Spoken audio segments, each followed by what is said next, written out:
Well, welcome to the very first episode of the Soulful Success Secret podcast, a dream I've had in my heart and my mind for years and years. I'm Vanessa Hoyes. I am a wife to Andrew Hoyes, 26 years married. We have four incredible daughters. They are aged 15 right through to 22. I have been a coach for years. I have a background in counseling. I have mentored hundreds of women all around the world, girls, young adults, young ones, mature ones. And I have pastored for 25 years. And I've spent over 2 decades. I realized it literally is nearly 30 years since I first started switching on to my passion to come alongside people and see them truly thrive and flourish in their unique design. I've always wanted to tap in to that genius inside another person, but this moment feels so different. This isn't another project. This is another birth. And it feels like a reinvention, it feels like a rebirth. And alongside my husband and in and of amazing women around me, I've birthed a lot of things before. Yes, I've physically birthed beautiful girls, but we've birthed churches, we've pioneered movements, we've parachuted into cities and countries where we didn't know a single person and started from scratch. Programs, communities, church, but this one feels just so about the next decade. I just turned 50 last week at the time of this recording. My husband took me to Hawaii, and turning 50 felt so significant. And as I turned 50, I felt like that reflection time wasn't just a vacation. I felt so strongly it was a designing of a decade. It wasn't just a dreaming, it was a designing of a decade. And in fact, last week in Hawaii is where I birthed and released out quite soft launch as I do a Soulful Success Sisterhood, a soulful success coaching program, and now a Soulful Success Secret podcast. And this is not because I feel pressure to do it. This is from such a posture of peace. This is like alignment for me. This is not to prove anything to anyone else. This is not to replace another sisterhood or another movement. This is not to prove anything, but to pass something on. I was walking this morning. I've decided in these next 10 years, but particularly this year, I've always wanted to hike, always wanted to hike, always wanted to be the person that loved outdoors and hiking. And for all the various excuses and reasons, I've just never prioritized that desire within me. And we moved back to the Gold Coast. You'll hear more of that story over these podcasts. And my girls have started getting into hiking. Well, I turned 50. I came back and said, enough is enough of not tapping into the things that make me feel alive and energetic. And so today we went down to Burleigh, a place we live on the Gold Coast, and it wasn't even a hike. It was, there's a word for it. It was just a path. It was like the Burleigh Walk, and so it was not a hike. And if you live on the Gold Coast or you've done the Burleigh Walk, that's all literally it was. And I thought about the fact that we actually joked, and just my level of fitness, that is absolutely, you're going to see the intention around that this year. But my girls were like, okay, we may not go hiking yet. We might just do these trails because you're going to need to practice a little bit more so you're not out of breath on an actual hike, because I was literally out of breath even just on this pathway. And some of you might feel like that right now. Like you've got these dreams and you've got this life you want to design, but it might feel like that top of a mountain. How am I ever going to get there? Well, you're just going to take one step at a time. And so I really felt like I am designing this decade and walking with my girls on a pathway, getting up at 4 a.m. in the morning, going to chase sunrise, walking with two of my girls, meeting another daughter on the way, messaging my daughter who lives in Canada. There was just this sense of, man, this is gonna be an incredible decade. And I'm not just designing and dreaming about it, I'm doing it. And so this podcast is all about the not just dreaming, not just designing, but actual doing of those dreams that are in your heart. This is not just a new brand, it's a revelation that I've had for years and years and years, that there is so much more than just the dreaming, there's more than the designing, there's the doing. And it's easy to speak something in theory, but you're going to watch me and join me, and I'm going to invite you into this story as we dream, design, and then do our destiny together.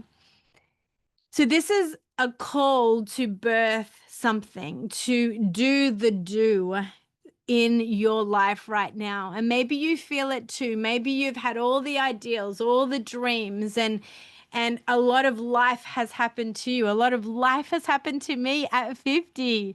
But there's a stirring that says there is something new to come out from your life. And it's new not because it's new in the dream, but it's new in the doing. And for years, I've led alongside my husband, and we talk a lot about that over the coming Soulful Sisterhood secrets. Trust me, we will be revealing a lot of secrets in this podcast. But I've pastored, I've preached, I've pioneered. It's been divine, sacred, and holy work, and I love it so deeply. I still love it. I still love communicating and preaching and coming alongside people that are on the front line of kingdom come here on earth in so many different ways. But somewhere in the process of this, I began to notice how easily my own dreams and my own body and my own soul were often left behind. And that's a wiring in me to merge. I'm an Enneagram 9, type 9, and I'm a social 9, which means I can kind of live this outward social life, but forget myself in the process of it. And so we were taught a lot about how to just have this one thing we do and this one vision and like one focus. And, you know, there was a diminishing of the multiple passions that were often in our life, especially early days. We were in a culture where it was like one vision and it wasn't our vision, it was someone else's vision, and nothing needed to matter or be prioritized as much as that one church's vision. And I am not about it at all. I believe that God breathes in you a vision and a dream, and there's a co-laboring and a co-creating. Therefore, you are then planted and connected in an environment and a house where those dreams are going to align with the dreams of the environment that you're in, and it's all going to be magic and it's all going to be amazing because it's not one person's dream or one man's vision. We all have full access to the God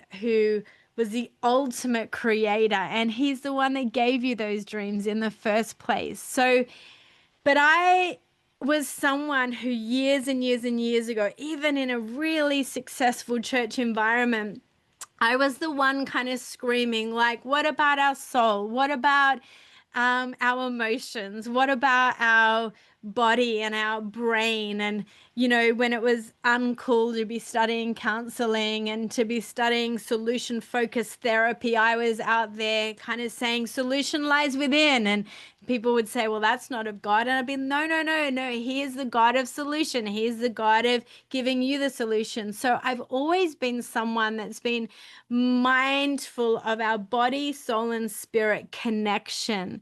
And when there was a movement of faith, which was just all about like faith and preaching the word, and counseling wasn't really like the deal at the time. I was kind of the one going, can we have small groups that feel like a safe place where we can start to talk a little bit more honestly about things going on in our life? And so over the years, that was legitimized in the way I did ministry, and I ended up being a really, I could be quite a safe place for people that were maybe carrying huge leadership roles, and they didn't have anywhere where they could be honest. Obviously, now we love that people would go to therapists and get the real, the help that they need, and invest in it too. So, P.S., if you're a pastor listening to this, invest.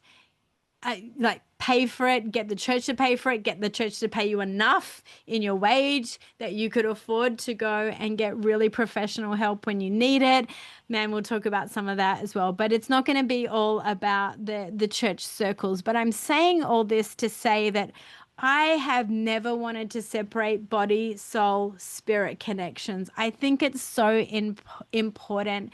And so whether you listen to this because you are in business, because you have big dreams as a mother staying at home raising her babies, whether you're a high capacity leader that's carrying multiple responsibilities, whether you're in a reinvention season like many of us have been over the last few years, this is what I would call a movement back to yourself. A movement back to who you're truly were designed and destined to be. And out from that being and becoming, it's the kind of impact you're going to make. See, long story short, because you'll hear it again over these podcasts, we moved back from, we were living in Canada for 8 years, a year in Florida, and then we've been back on the Gold Coast since 2023. And we had pastored here on the Gold Coast for 10 years. And what was interesting is we were coming back and we knew there was a shift, a vocational shift for us, a huge one actually. We'd felt it for a while. And in that shift, I kept saying, where does my energy belong? This was the question I was asking myself, because again, I'm an Enneagram 9, and we'll look at some of that over this podcast too. But what that means is my energy depletes fairly quickly, and I can move as an animal like towards slothfulness, like just really low energy. And if I'm not lit up and energized, if it doesn't energize me, it's really hard to give energy to it. And if I do give energy to it, then I'm completely drained, and it's like I sap the energy out of the whole environment around me. And so I started to ask God and explore with some safe, great people that knew me, where does my energy belong? I hope you're asking that question too. Where does your energy belong? And so we arrived back on the Gold Coast, and having pastored here 10 years ago for a decade, so I definitely lived my life in decades, what we noticed was the kind of gratitude we were getting and welcome home essentially to the Gold Coast was coming from these women and men and families and people and young adults that were like, thank you so much. In your environment, I dreamed really big. I believed for this really big dream to happen in my life, in business, in writing, in birthing something, in starting something. It was like the business people that were like, in your environment, my faith was elevated. And now 10 years on, I'm running a business. It's multi-million dollars. Thank you so much. And all the thanks and all the gratitude, and even in our transitions and our leaving from a few different environments we've transitioned into and out of, the gratitude and the thanks was always coming from what I'd call growth-oriented people. And there were people that were like, I want to shift. I want to grow. I want to make an impact. I feel called to influence. Like it was these kind of people that were just forever thanking us. And I was challenged. Sometimes I loved you. Sometimes I hated you. But I'm so grateful for the way that you really poured in and believed in us and called something of greatness out of us. And I realized the people I love running with really, really feel called to live a life of success, of good success. And they would define success however they feel aligned to define it and have every right to it. It's between them, it's between God. If they have a faith, it's between a few loved ones, a few significant others that verify that. And whatever success is, it's those that are in pursuit of it that I feel so much energy towards. And it's growth and it's I want more and I believe there's more. And it's just this posture of I'm in pursuit of this. And I had to own over the last few years that I'm really energized by people that are in pursuit of something big, something bold, something meaningful, where we can lock arms together and where my strength can help in collaboration and connection with a dream on their heart.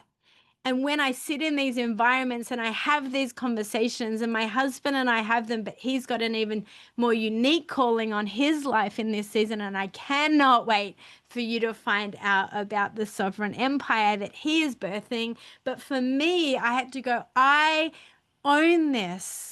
I love this space. I love people that want to earn money and want to do incredible things of impact with that finance.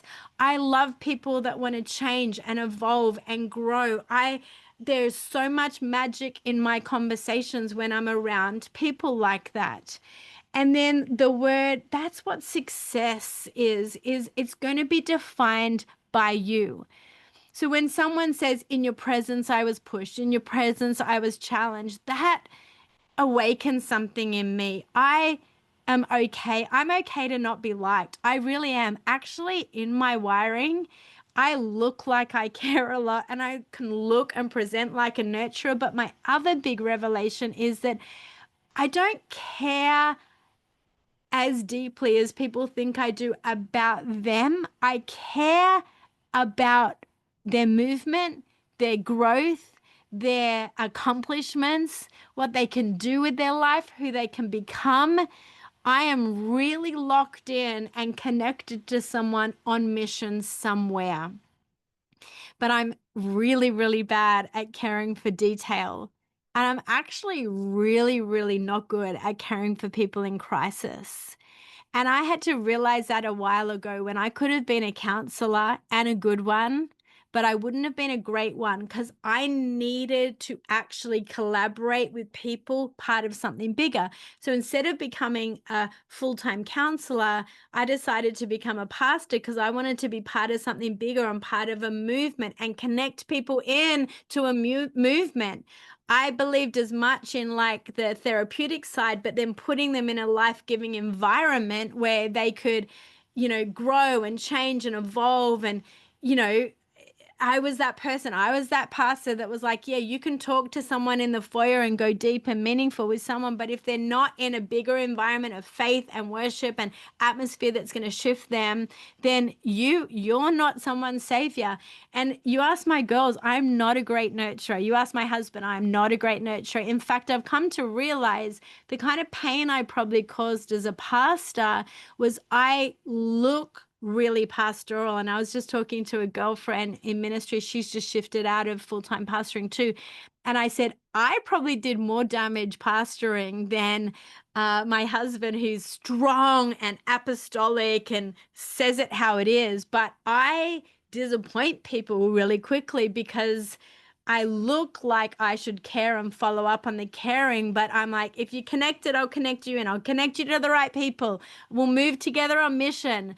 But if you're in crisis, you're going to need someone else. And you ask my family, that is the same thing. And I've had some criticisms lately from, even family members that just see the life I'm living right now. And they're like, excuse my language, they're like, I didn't realize what a bitch you were. And I'm like, I know it can look like it because I shock you when I tell you I don't care.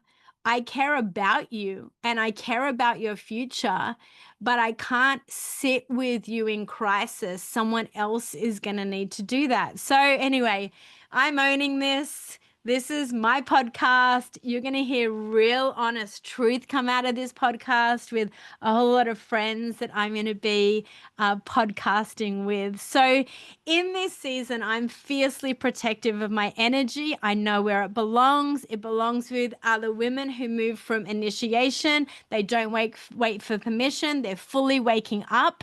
They are making decisions from alignment and integrity, and it takes courage to live this way. It takes boldness to make choices from intuition and inner peace instead of pressure or people pleasing. Man, wait till we talk about the moment where literally, like Andrew said, what do you want? And when I knew what I wanted was going to cost my family a lot in transition, but I needed to say what I wanted and what I believed was right, was a huge step for me. There are some women here and you're feeling the nudge to more boldness, more courage, to building or starting something or going back to something that feels so sacred and so sustainable, but so you. It's got to feel like you.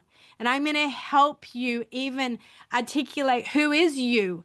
We can chat GPT that all we want these days, and chat GPT can help with our brand, and chat GPT can help us figure out how we want to show up in the world. But there is nothing like a person that will come alongside you to help clarify how do you want to show up in the world. And I don't coach very much at the moment because I am so about this. I'm so about a collective sisterhood. I'm so about making a whole lot of money for our family and our future, a lot of money. And I'm doing that with a business that I can't wait to tell you about or bring on other people that just are all about the direct selling industry. And I am so honored, alive, privileged, with part of my mandate is to redeem some of what people think about MLM and about multi-level marketing, and we call it direct selling. And so I give a big focus of my time to that. I hand select a few people, high capacity, high commitment people that I can coach, and you're going to invest in it if you do that. And then I'm going to do a lot through my podcast, and then for $97, I've got a sisterhood for the whole entire year where every single week I release a soulful success step that you can take. It's like a seed. It's a stretch kind of practice that you're going to come into, and you are going to have access to that in the sisterhood every week. You're going to celebrate yourself in that sisterhood. If you're in my sisterhood, I'm going to interview on my podcast. I'm going to champion anything you're birthing, anything you're growing, anything you're releasing.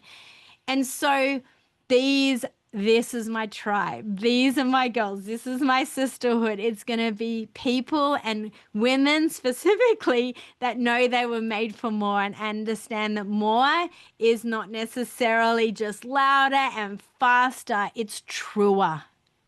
It's truer. And this is what Soulful Success is all about. It is certainly not anti-success. I'm about cheering you on and helping you learn how to cheer yourself on, but it is about pro-alignment. Success that comes when you go, I'm truly living how I was designed and wired to live. And so when I processed with Andrew, what would a movement look like? What would it look like to offer something to the world right now? And I'd coached a lot over the last few years. I'd done a lot of strategic coaching. I even moved out of my strength zone because I was providing for my family. And that's another story, how even that got sabotaged, but it was never a sabotage. It was totally of God to shift me again out from how that was providing. But when I said to Andrew, what do I want to birth in this season at 50 that would feel legacy and would feel at least a decade long? I felt it was this podcast. I felt it was a sisterhood. I felt it was a soulful success strategy that I could help people with, just a few people with.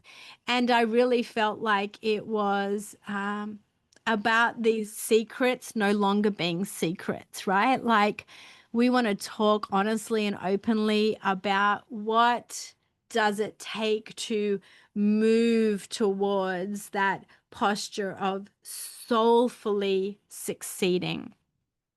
And so the soulful success movement and sisterhood, it's going to be a blend, and these conversations and then the practices that I offer in our sisterhood, $97 US, when coaching is like hundreds and hundreds of dollars US with me, for $97 for the whole year because it's my Jubilee year. Just join the sisterhood. I'd love to have you over in there. Links below from this YouTube.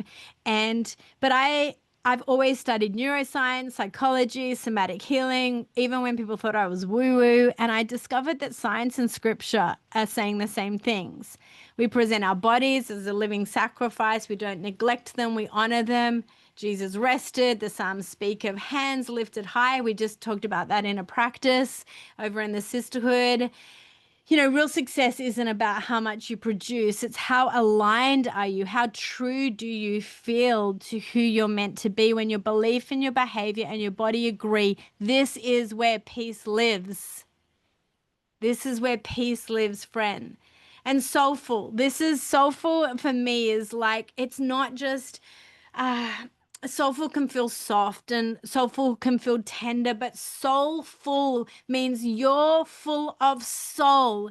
You're full of values that align. You're full of energy that feels magnetic.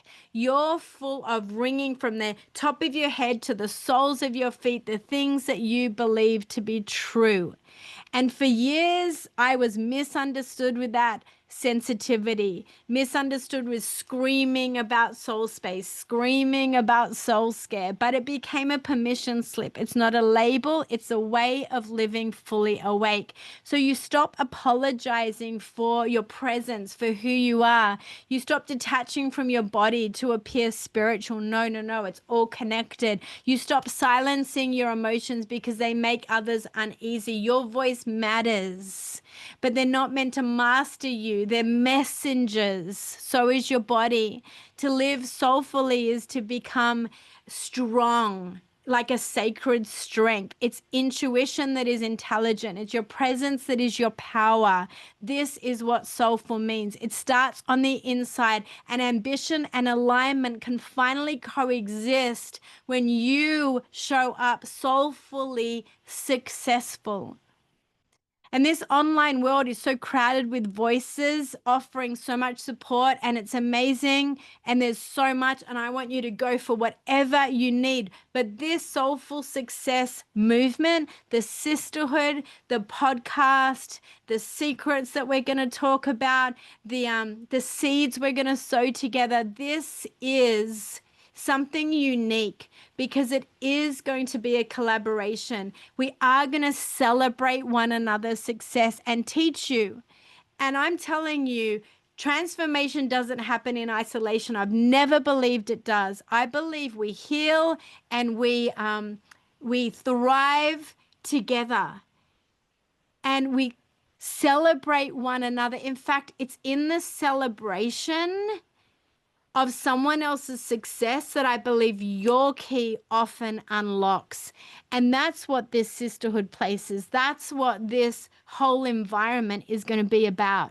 We're going to practice soulful success shifts, weekly embodied rhythms that align us emotionally, spiritually, practically They're going to be over in our private group, $97 to get into it for the whole entire year.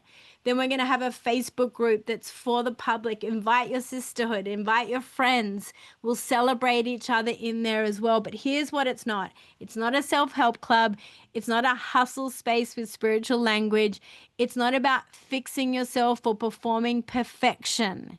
This is a sanctuary to breathe in. This is a place where you're going to awaken truly to who you are because you already carry so much on the inside. So why a secret? Why a podcast called The Soulful Success Secret? Well, because the truest success usually begins in silence, and you often don't know that you've got a key or a strategy to success until someone else draws it out of you. And I love conversations that would draw this out of you. These are often the unseen moments that nobody claps for. I want to know. I want to know the heart. I want to know the holy. I think the world deserves to hear your authentic, honest truth and learn a secret from your success that maybe you haven't said out loud. I am someone that in my presence, people say often, I haven't told anyone that, or I don't talk about that very often. That's what this podcast is going to be. A place, safe place, hopefully, because our community is going to be safe, where a friend or a sister or someone on the journey with us can share something that they may not often talk about. And we're going to do that on this podcast. And I'm going to give you and teach you how to show up to spaces as that same real person. So these secrets are revelations that we may not know are revelations and may not know are moving us towards success. So each episode will uncover those secrets through stories, through science, and through spirit, reminding us that success that lasts is the one that begins in the soul, your soul. So we're going to hear your stories. And I'm going to have an application for the podcast. So if you would love to share your story, you can apply, and we're going to see where this goes. Who knows where this is going to go? Who knows what spheres this will end up in? But you know what? It won't matter because you'll be practicing uncovering your story. So my hope is that this podcast becomes a global sisterhood, women of courage, of boldness, of brilliance, of brightness, a sisterhood. And we're going to tell the stories of the sisterhood. And I believe it's going to allow us to live differently, lead differently, and lead fully as ourselves. And so if this conversation is stirring something in your spirit, subscribe to the YouTube below, share it with a friend. Come over into the sisterhood. You can pay $97 for a year, or guess what? Right now, you can pay half of that if 2 of you join. You can get your entire sisterhood connection free for the year if 5 of your friends jump in. So join me over in the sisterhood. You're going to get weekly practices. You're going to get conversations. You're going to get things we don't say on the podcast, behind the scenes from the podcast. I might edit out some conversations and only put them over in the sisterhood. And also we're going to collaborate with one another on projects and businesses and ideas that you are birthing. And so that's going to all happen over in the private sisterhood group. The public Facebook is just going to be, let's start sharing away and connecting with each other. So you don't have to choose between calling and calm. You don't have to trade peace for purpose. You were made for both. It's time to live aligned. So this is Vanessa Hoyes, and you've been listening to the Soulful Success Secret. It's being birthed today. And together, we are not chasing success. We're becoming it. Body, mind, and spirit.